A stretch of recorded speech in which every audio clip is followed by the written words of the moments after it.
morning. Today we will be talking about disulfiram, or as other people know it, Antabuse.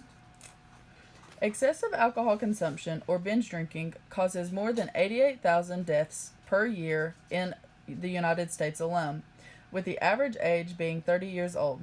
In an attempt to help alcoholics and alcohol abusers, medications have been constructed, tested, and researched extensively. One of the major 3 drugs prescribed, disulfiram, may aid in recovery and remission.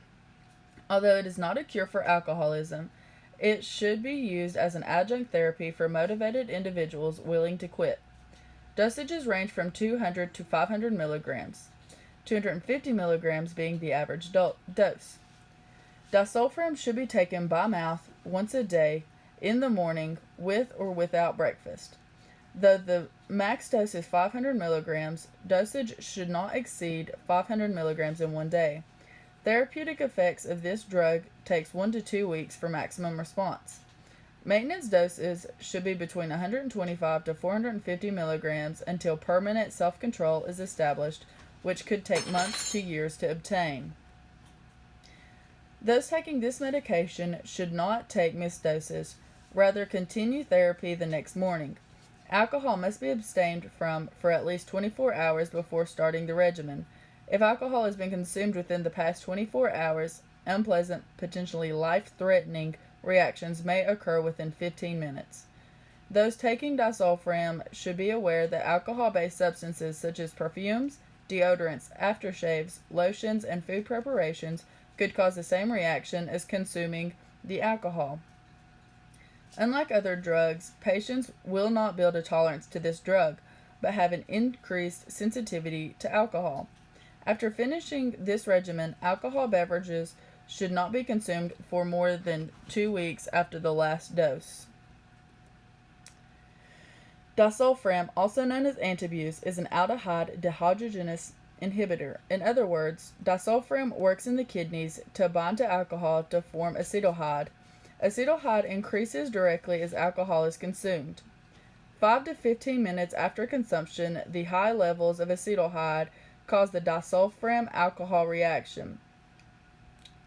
Side effects of the reaction include flushing of the face, drops in blood pressure, sweating, increased heart rate, nausea, and vomiting. Side effects of disulfiram include headaches, peripheral neuropathy, optic neuropathy, lethargy, hepatotoxicity, and psychosis. Adverse effects include depression, drowsiness and fatigue, chest pain, hypotension, thirst, dizziness, blurred vision, and vertigo. Extreme adverse effects of this medication include extreme respiratory depression, severe drops in blood pressure, decreased heart rate, arrhythmias, heart attacks, and acute heart failure. Though extremely rare, patients who are prescribed disulfiram should monitor for signs of hepatotoxicity. Signs and symptoms of hepatotoxicity include yellowing of the skin and eyes, weight loss, loss of appetite, dark urine, and light discoloration of the stool.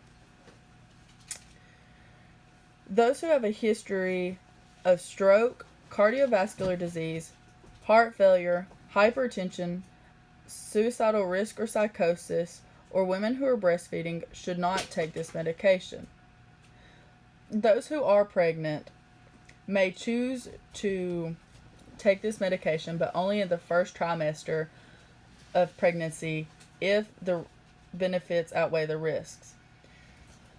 Those should be cautiously monitored would be people with renal failure, hepatic or respiratory disease, epilepsy, or diabetes mellitus. Those who have a hypersensitivity to disulfiram, severe myocardial diseases, or have recently consumed alcohol should not take this medication. Nurses should caution patients to avoid alcohol and alcohol-based products during therapy and 2 weeks after conclusion. They should also educate patients on adverse effects of drugs and screen patients for liver disease, respiratory disease, kidney failure, diabetes mellitus, hypothyroidism, epilepsy, and acute nephritis. If those who wish to start this medication have any of these disorders, they must consult their primary care provider before beginning Disulfiram. This concludes my video.